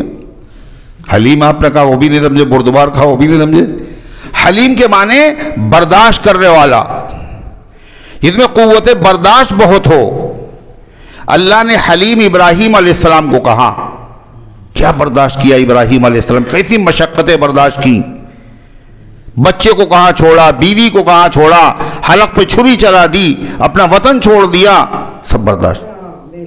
اور اللہ تعالیٰ نے حلیم دوسرے کون سے پیغمبر کو کہا؟ حضرت اسماعیل علیہ السلام کو۔ اسماعیل علیہ السلام نے کیسا برداشت کیا؟ ایسا تو کسی نے نہیں برداشت کیا۔ 13 سال کی عمر میں اپنے باپ سے جب سنا کہ اللہ تعالیٰ نے خواب میں دکھایا ہم تمہیں ذبح کر رہے ہیں، کہنے بسم اللہ، اور تدبیریں بھی بتا رہے ہیں۔ حلیم، اس کا مطلب یہ ہوا جو سردار ہوتا ہے وہ حلیم ہوتا ہے۔ بڑی جلدی غصہ ہو جائے، بڑی جلدی لوگوں سے بدلہ لینے پہ آمادہ ہو جائے، بڑی جلدی لوگوں کو نقصان پہنچا دے، وہ سرداری کے لائق نہیں ہے۔ سرداری کے لائق وہ آدمی ہوتا ہے جو لوگوں کی کڑوی کسیلی باتوں کو سنے لیکن قوم کا نقصان نہ ہونے دے۔ قوم برا کہتی ہے تو برا کہہ لے، مگر قوم کو نقصان نہ پہنچنے پائے، وہی آدمی سرداری کے لائق ہوتا ہے۔ اب قوم کہہ رہی بزدل ہیں، ڈرپوک ہیں، کہاں ہیں ڈرپوک؟ اس لیے ہمیں پتا ہے تم جذباتی ہو، ابھی تم توڑ پھوڑ کرو گے، اس کے بعد پھر بہت کثرت سے پکڑے جاؤ گے، پھر ہم ہی کو ضمانت کرانا پڑے گی، اور پھر بھی گالیاں دو گے، اور پہلے بھی گالیاں دے رہو۔ حضور پاک صلی اللہ علیہ وسلم نے فرمایا ابنی ھذا سید، یہ میرا بیٹا سردار ہے۔ کس کو کہا تھا؟ کس کو کہا تھا؟ میرا یہ بیٹا حضرت حسن رضی اللہ عنہ آپ کی گود میں بیٹھے ہوئے تھے، منبر پہ آپ تشریف فرما، ابنی ھذا سید، یہ ہے میرا بیٹا سردار۔ کیسے سردار ہے؟ اس میں سرداری کی علامت پائی جا رہی۔ کیا ہے علامت؟ یصلح اللہ بہ بین الفئتین العظیمتین من المسلمین، اللہ اس کے ذریعے سے دو مسلمانوں کے بڑے لشکروں میں جن میں بہت زمانے سے لڑائی ہو رہی ہوگی اور بڑا قتل عام ہو چکا ہوگا، اس کے ذریعے سے اللہ صلح کرا دے گا۔ جو صلح کرا دے، اور صلح ایسے نہیں ہوتی، قربان کرنا پڑتا ہے اس میں بہت کچھ۔ حضرت حسن رضی اللہ تعالیٰ عنہ نے حضرت معاویہ رضی اللہ عنہ سے صلح کر لی، اور حالانکہ ان کے ساتھ بہت سارے لوگ تھے جو جان قربان کرنے کے لیے تیار تھے، لیکن وہی بات اللہ کے نبی کی پیشن گوئی پوری ہونی تھی۔ یہ سردار ہے، یہ اپنا حق چھوڑ دے گا، یہ صلح کر لے گا، یہ مسلمانوں کو خوریزی سے بچا لے گا۔ تو اللہ تعالیٰ نے حضرت زکریا علیہ السلام کے بیٹے کے بارے میں کیا کہا؟ اللہ خوشخبری سناتا ہے تمہیں یحییٰ کی، اور کیسے یحییٰ ہوں گے؟ مصدقا بکلمۃ من اللہ، اللہ کے کلمے کی تصدیق کرنے والے ہوں گے، یعنی عیسیٰ علیہ السلام پر سب سے پہلے وسیدہ، اور سید ہوں گے، سردار ہوں گے، حلیم ہوں گے، شریف ہوں گے، فقیہ ہوں گے، عالم ہوں گے، یہ سب سید کے معنی ہیں۔ وحسورا، اور حسور ہوں گے۔ حسور کہتے ہیں ایسے آدمی کو جو لذتوں سے، شہوتوں سے، نفسانی خواہشات کو پورا کرنے سے اپنے آپ کو روکنے والا ہو۔ طاقت ہے، قوت ہے، مگر اس کے باوجود اپنی خواہشات پہ جو سب سے زیادہ کنٹرول کر لے، اسے کیا کہتے ہیں؟ حسور۔ حسور ہوں گے حضرت۔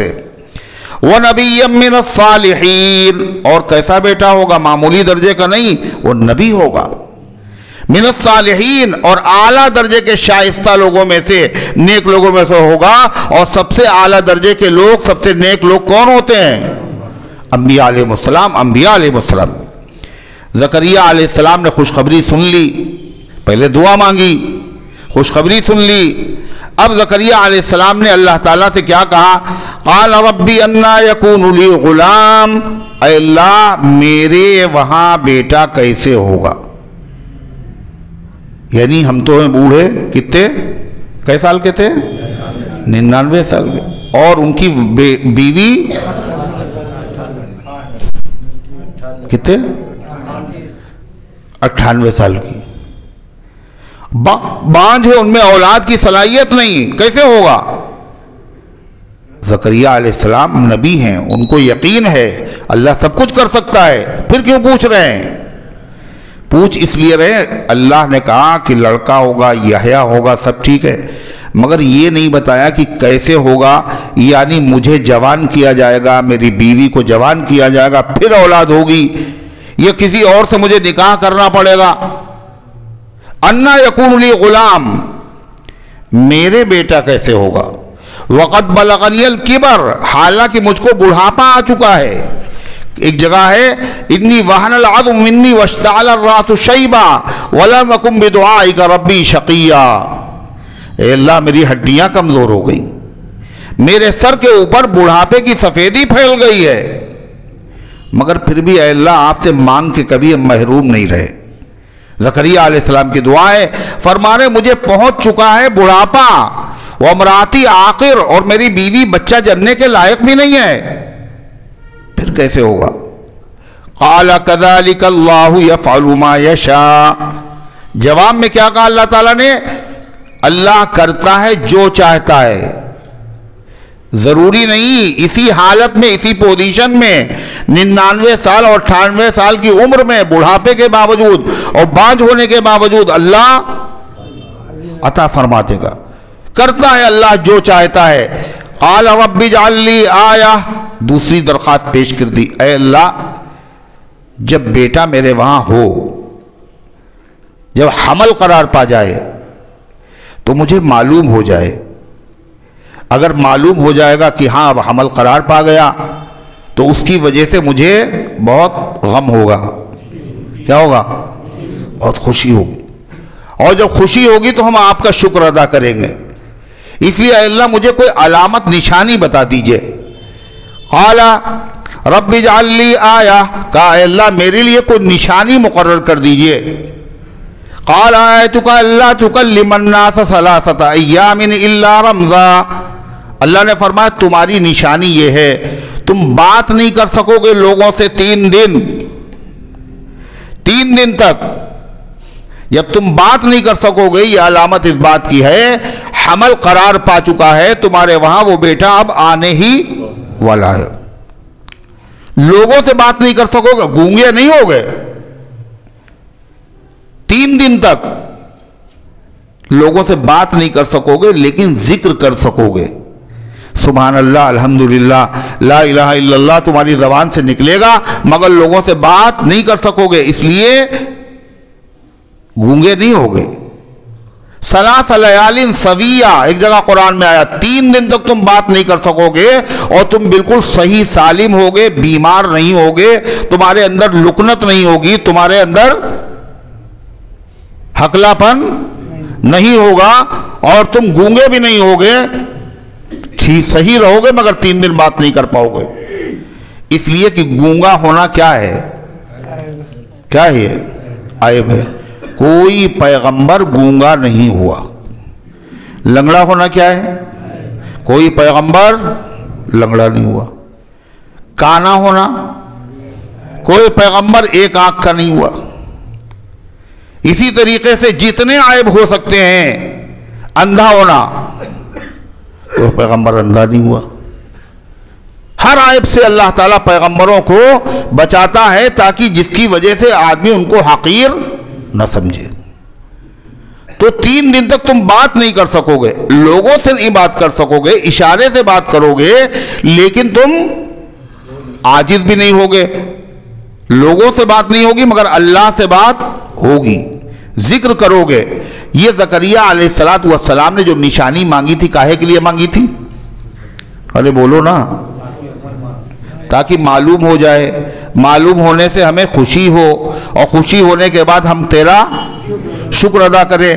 تو اللہ نے نشانی بھی ایسی بتائی جس میں خالی وہ شکر کر سکتے تھے, اس کے علاوہ کچھ اور نہیں کر سکتے. کچھ اور منہ سے نکل ہی نہیں رہا.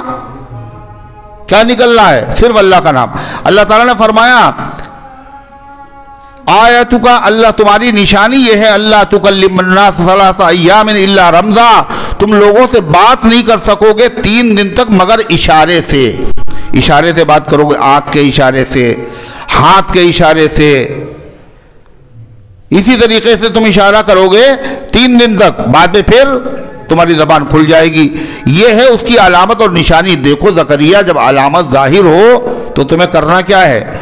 وَاذْكُرْ رَبَّكَ كَثِيرًا وَسَبِّحْ بِالْعَشِيِّ وَالْإِبْكَارِ، تو اپنے رب کو خوب یاد کرنا، کثرت سے یاد کرنا۔ یاد تو تم پہلے ہی کرتے ہو، جب اتنی عظیم الشان نعمت ملے تو اس نعمت کا شکر کیا ہے؟ خوب ادا کرنا۔ کیا ہے اس کا شکر؟ اللہ کو یاد کرنا۔ وَسَبِّحْ بِالْعَشِيِّ وَالْإِبْكَارِ، اور اللہ کی تسبیح اور تقدیس اور پاکی بیان کرنا دو ٹائم، بالعشی والابکار۔ عشی کہتے ہیں عربی میں سورج ڈھلنے کے بعد سے جو وقت ہوتا ہے، پورا وقت، یہ عشی کہلاتا ہے۔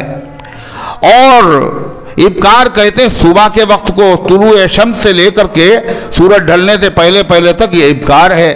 یہ دو ٹائم ہے، پورا ٹائم تو اس میں آ گیا، پورا دن ہو گیا۔ اس میں کیا کرنا ہے؟ اللہ تعالیٰ کی تسبیح پڑھنا ہے۔ تسبیح سے مراد نماز پڑھنا ہے۔ نماز کو تسبیح اس لیے کہا جاتا ہے کہ نماز کے اندر بھی تسبیح ہوتی ہے۔ کہاں سے شروع ہوتی ہے نماز؟ سبحانک اللہم، یہ کیا ہے؟ تسبیح ہے۔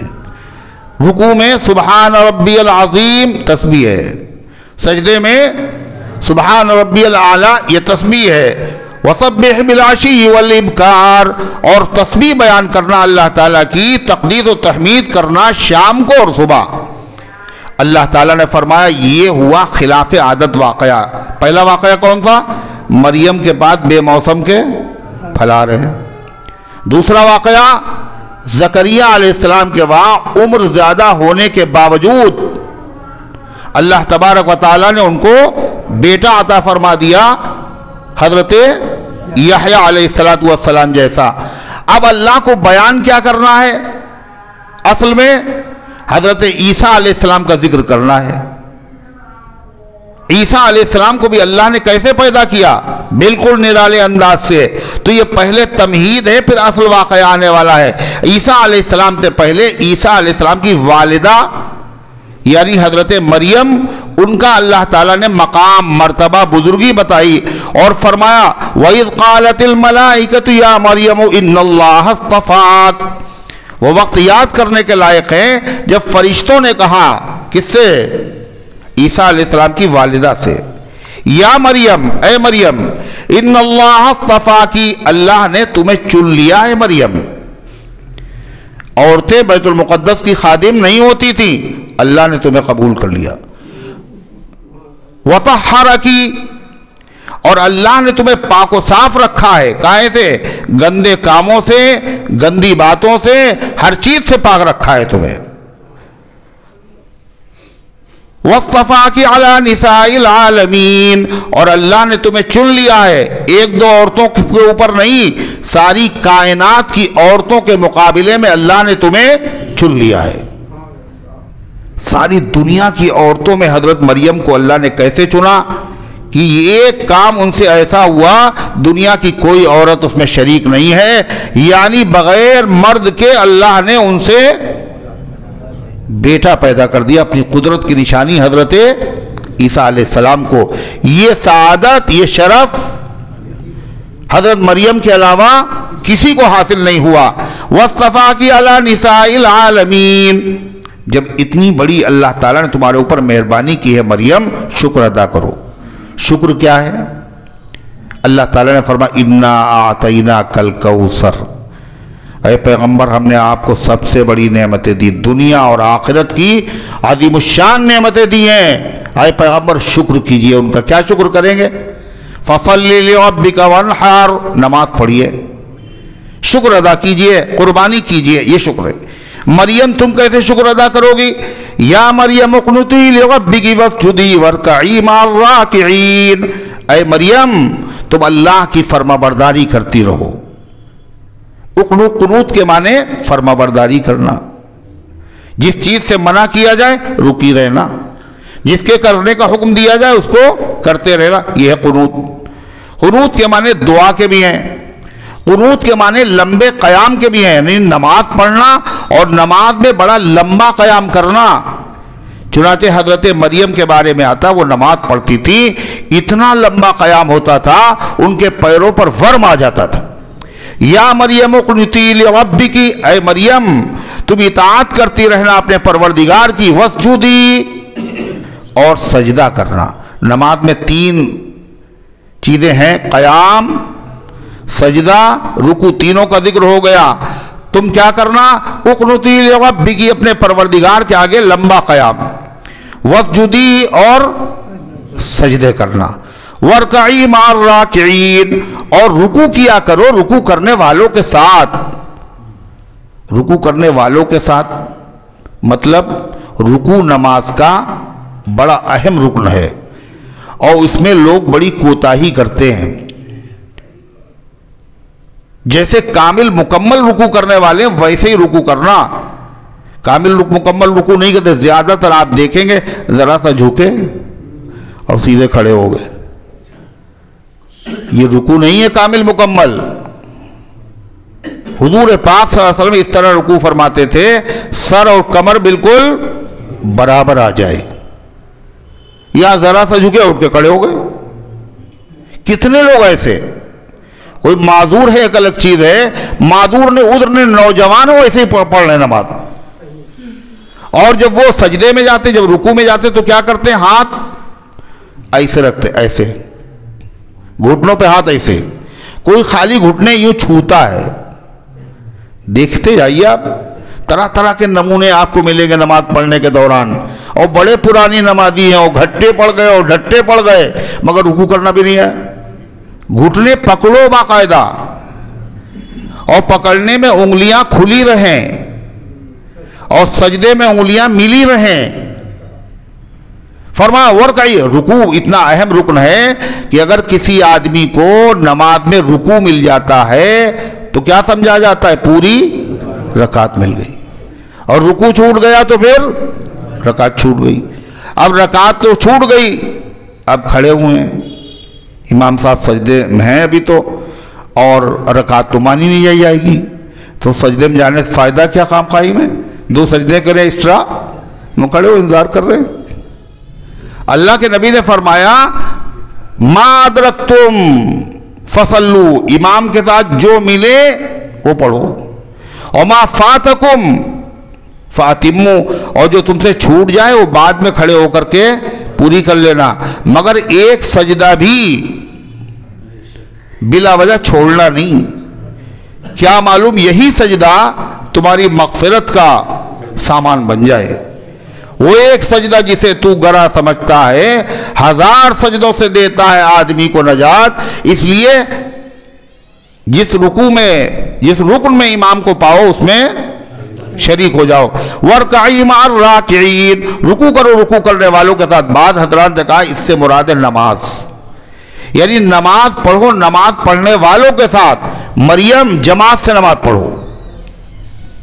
تو اس زمانے میں عورتیں مردوں کے ساتھ جماعت سے نماز پڑھتی تھی. نبی کریم صلی اللہ علیہ وسلم کے زمانے میں بھی عورتیں مسجد میں نماز جماعت کے لیے آتی تھیں. آپ نے منع بھی کیا تھا، ان کو روکو نہیں. کیوں؟ اس لیے کہ ایک تو وہ نماز کس کے پیچھے تھی یہ بتاؤ؟ امام الانبیاء کے پیچھے نماز. یہ کہاں نصیب ہوگی؟ ہر آدمی کو خواہش ہے. آپ کی قرات اللہ اکبر کیسی قرات ہوگی، آپ کی اچھی آواز، پھر اس پر سے قرآن.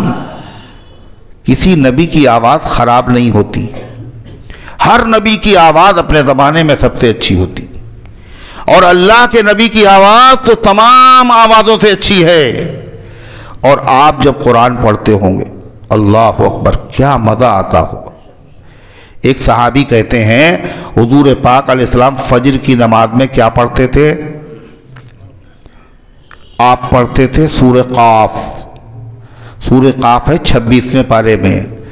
تو فرماتے سورہ قاف پڑھتے تھے.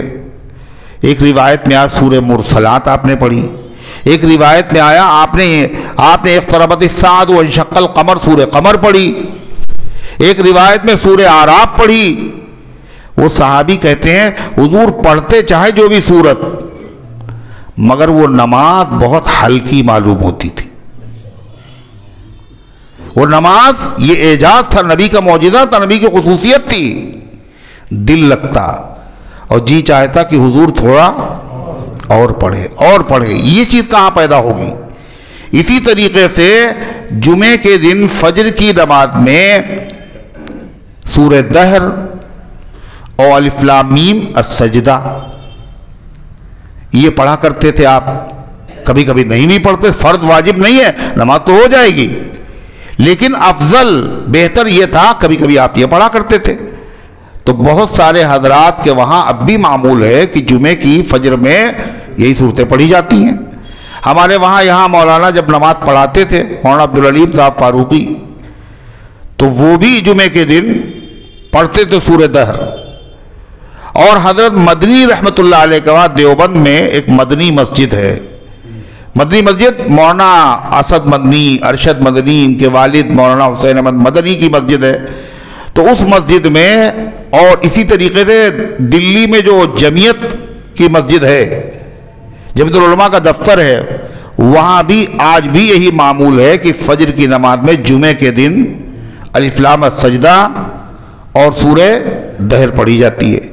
مگر یہ نہ اماموں کو پتہ ہے اور نہ مقتدیوں کو پتہ ہے. اس لیے کہ جو لوگ امام ہوتے ہیں ان کو اس سے مطلب نہیں ہے کیا ہے کیا نہیں ہے، وہ تو اپنے ان کو ٹیوشن پڑھانا ہے، وہ اپنے دین کی بات کہاں ہو رہی، مسئلے کہاں بیان کیے جا رہے ہیں. کہیں کتنے امام ایسے جو مسجد میں زور سے دعا کر رہے ہیں، زور سے دعا کر رہے ہیں. مولوی ہو گئے، عالم ہو گئے، طالب علم ہیں، زور سے دعا کرنا مسبوق کی نماز چھوٹی ہوئی ہے، مکروہ ہے، اور کر رہے ہیں دعا. مسائل کا علم نہیں، نتیجہ یہ ہوتا ہے نماز تو ہو ہی جاتی ہے، لیکن یہ جو ہے کہ پیٹ تو بھر جاتا ہے کس سے؟ کھچڑی سے بھی. مگر بریانی پہ لوگ ٹوٹے پڑتے ہیں، کہتے ہیں سب اس کی بات ہی. اور تو ایک مرتبہ ایک صاحب نے اتفاق سے یہی فضیلت حاصل کرنے کے لیے انہوں نے فجر کی نماز میں پڑھا دی الف لام سجدہ اور سورہ دہر. تو بعد میں ایک صاحب کہنے لگے آج نماز تھوڑی ہوئی، آج تراویح ہوئی.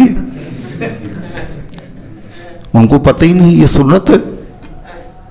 کبھی ہو تو سمجھے آدمی، ایک دم سے ہو گیا خلاف معمول، خلاف توقع. تو غرضے کی اللہ تبارک و تعالیٰ نے کیا ارشاد فرمایا، یا مریم اقنتی لربک واسجدی وارکعی مع الراکعین، رکوع کرو رکوع کرنے والوں کے ساتھ. یہ حضرت مریم کی خصوصیت تھی کہ لوگوں کے ساتھ تم نماز پڑھ سکتی ہو. بہت ممکن ہے حضرت مریم اپنے حجرے میں نماز پڑھتی ہوں جماعت کے ساتھ، بہت ممکن ہے کچھ عورتوں بھی ان کے ساتھ میں ہوتی ہوں. نبی کریم صلی اللہ علیہ وسلم کے زمانے میں عورتیں پڑھتی تھیں مسجد میں نماز. کیوں پڑھتی تھی؟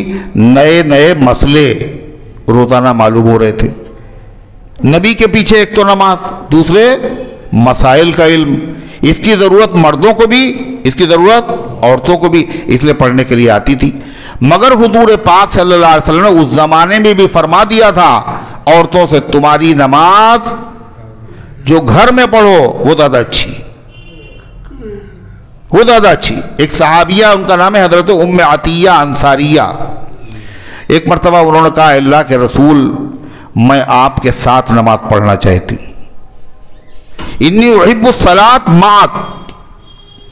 تو حضور نے کہا مجھے پتا ہے تم میرے ساتھ نماز پڑھنا چاہتی ہو، مگر سنو تمہاری وہ نماز جو گھر کی کوٹری میں ہو وہ اچھی ہے اس نماز سے جو گھر کے برآمدے میں ہو، دالان میں ہو.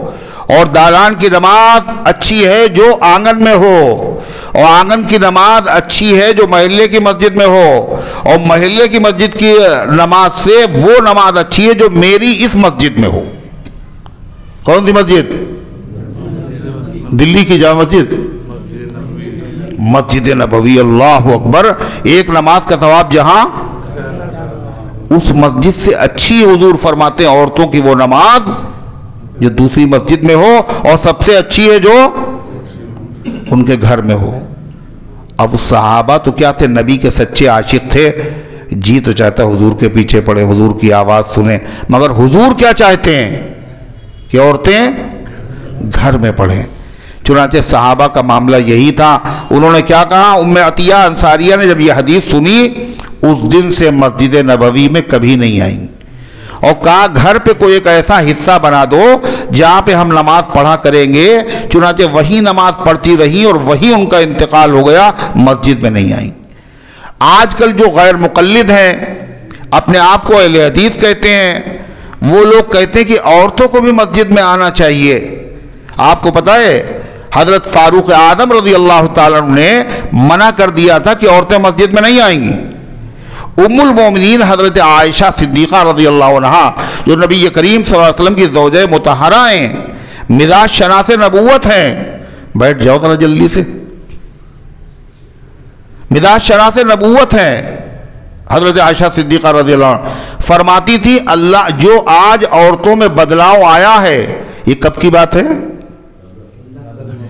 حضور صلی اللہ علیہ وسلم کی وفات کے بعد. فاروق اعظم کا زمانہ ہے, زیادہ وقت نہیں گزرا. 2 سال صدیق اکبر کی خلافت اور 10 سال فاروق اعظم کی خلافت. فرماتی تھی آج عورتوں کے اندر جو بدلاؤ آیا ہے, اگر اللہ کے نبی اس کو دیکھ لیتے تو حضور اپنے زمانے میں مسجدوں میں آنے سے عورتوں کو منع ہی کر دیتے, خود منع کر دیتے, اس لیے کہ وہ زمانہ خیر القرون تھا. حضور نے فرمایا سب سے اچھا میرا زمانہ, پھر جو میرے زمانے سے متصل ہے, پھر جو میرے زمانے سے متصل ہے. اور جتنا زمانہ گزرتا جا رہا ہے, یہ کیا ہے, اس میں شر فتنے غالب ہیں. تو بجائے ایک کے ڈبل فتنے پیدا ہو جائیں گے, بجائے ہو رہی ہے نماز اس میں بھی فتنے. تو اس لیے یہ فیصلہ ان کا صحیح فیصلہ تھا. اللہ تعالیٰ نے فرمایا یہ واقعہ کہ مریم نے دعا کی, مریم سے فرشتوں نے یہ کہا اور زکریہ علیہ السلام نے دعا کی, اور پھر اس کے بعد جو ہے وہ حضرت مریم کے بعد پھل آتے تھے بے موسم کے, یہ ساری باتیں کس زمانے کی ہیں؟ عیسیٰ علیہ السلام اور حضور پاک صلی اللہ علیہ وسلم کے درمیان میں 500 سال کا فاصلہ ہے, اور حضرت مریم زکریہ اور لمبا فاصلہ ہے. مگر اللہ کے نبی ایسے بیان کر رہے ہیں جیسے کہ آپ وہاں موجود تھے. اللہ فرماتا اور حالانکہ نہ آپ نے لکھنا پڑھنا جانتے تھے, نہ کسی نے آپ سے کچھ سیکھا آپ نے, پھر اس طرح آپ کا یہ بیان کرنا یہ دلیل اور علامت اس بات کی ہے آپ اللہ کے سچے رسول ہیں. اللہ نے وحی کے ذریعے سے آپ کو مطلع کیا. اللہ فرماتا ہے ذالک من انباء الغیب, یہ غیب کی خبروں میں سے ہے جو ہم نے آپ کو سنائی. نوحی الیک, یہ وحی بھیجتے ہیں ہم آپ کی طرف. وما کنت لدیہم اذ یلقون اقلامہم, اے پیغمبر آپ وہاں موجود نہیں تھے جب وہ لوگ اپنے قلم ڈال رہے تھے. کاہے میں؟ دریا میں. کاہے کے لیے؟ قرآن دادی کے لیے. کیا قرآن دادی کاہے کے لیے ہو رہی تھی؟ ایہم یکفل مریم, کون مریم کی کفالت کرے گا, سرپرست بنے گا, مریم کی پرورش کون کرے گا, قرآن دادی ہو رہی تھی. وہ کاہے کے تھے قلم جن سے توریت لکھی جاتی تھی؟ کون سے دریا میں ڈالے گئے تھے؟ دریائے اردن, جارڈن, فلسطین کے متصل وہ جو دریا ہے اس میں ڈالے گئے تھے. یعنی عیسیٰ علیہ السلام کی ولادت, زکریا علیہ السلام کی عبادت, یہ جہاں حضرت مریم کو رکھا گیا تھا وہ کون سی مسجد تھی؟ بیت المقدس, مسجد اقصی. ابراہیم علیہ السلام کی بستی, اسحاق علیہ السلام کی بستی, یعقوب علیہ السلام کی بستی, انبیاء کی سرزمین, جہاں یہ طوفان بدتمیزی برپا ہے, آج وحشیانہ بمباری ہو رہی ہے, آج اس پہ قبضے کی کوشش کی جا رہی ہے. غزہ کے مسلمانوں کو خون میں نہلا دیا گیا ہے. 2 مہینے سے زیادہ ہو گئے ہیں آج, اور کھانا نہیں, پانی نہیں, پینے کے لیے دوائیں نہیں ہیں. سخت سردی کا موسم ہے, بارش بھی ہو رہی ہے, خیموں میں بیچارے ہیں. یہ سب آپ حضرات کی دعاؤں کے مستحق ہے, اور اللہ کی مدد تو ان کے ساتھ ہے بلا شبہ, لیکن مزید ہمیں دعا کرنا چاہیے. اللہ تعالیٰ فرماتا ہے اے پیغمبر یہ غیب کی خبروں میں سے ہے جو ہم آپ کو وحی کے ذریعے سے بتا رہے ہیں. آپ وہاں موجود نہیں تھے جب وہ لوگ قلم ڈال رہے تھے. کاہے کے لیے؟ کون مریم کی حفاظت کرے گا؟ وما کنت لدیہم اذ یختصمون, اور آپ وہاں بھی نہیں تھے جب مریم کی سفارت کے لیے, پرورش کے لیے وہ لوگ آپس میں اختلاف کر رہے. اختلاف پہلے ہوا, قرآن دادی بعد میں ہوئی. اختلاف بھی بتا رہے ہیں آپ, قرآن دادی بھی بتا رہے ہیں آپ, پورا واقعہ آپ بتا رہے ہیں. یہ دلیل ہے کہ آپ اللہ کے سچے پیغمبر ہیں، یہ اللہ کے بتائے بغیر نہیں ہو سکتا ہے۔ اللہ فرمائے غیب کی خبریں ہم نے آپ کو بتائیں۔ اللہ ان گزارشات کو قبول فرمائے، عمل کرنے کی توفیق عطا فرمائے۔ قاری صاحب نہ ہو ایک دن تو یہاں رک جایا کرو، پھر وہی بات۔ محمد اسلم کا انتقال ہو گیا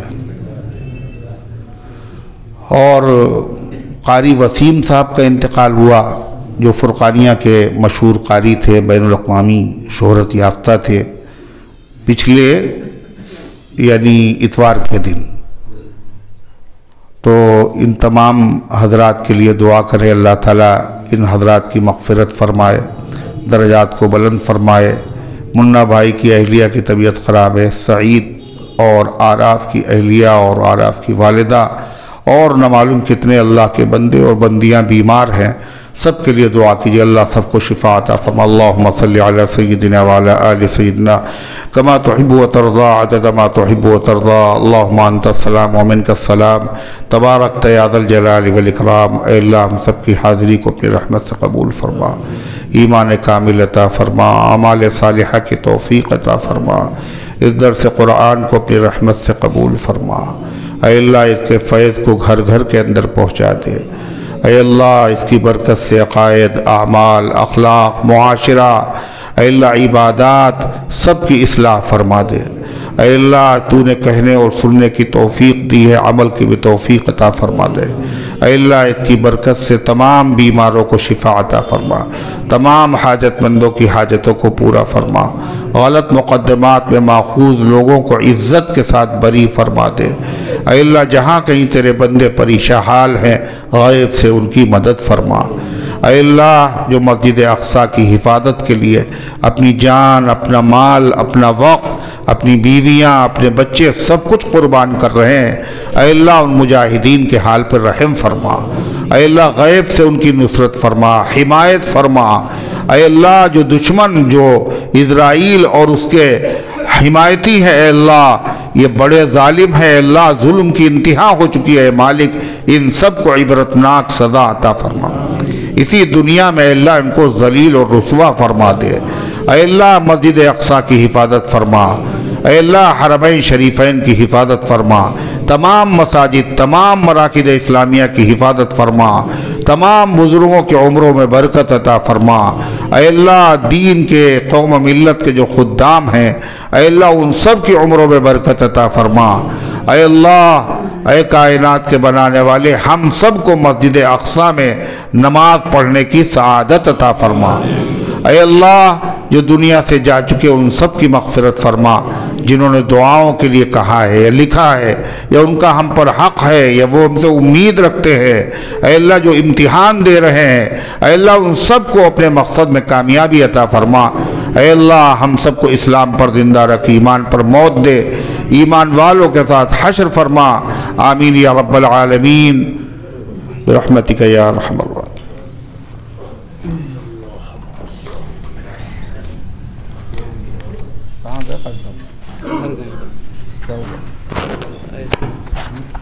فیملی لے کے گئے رکنے کے لیے۔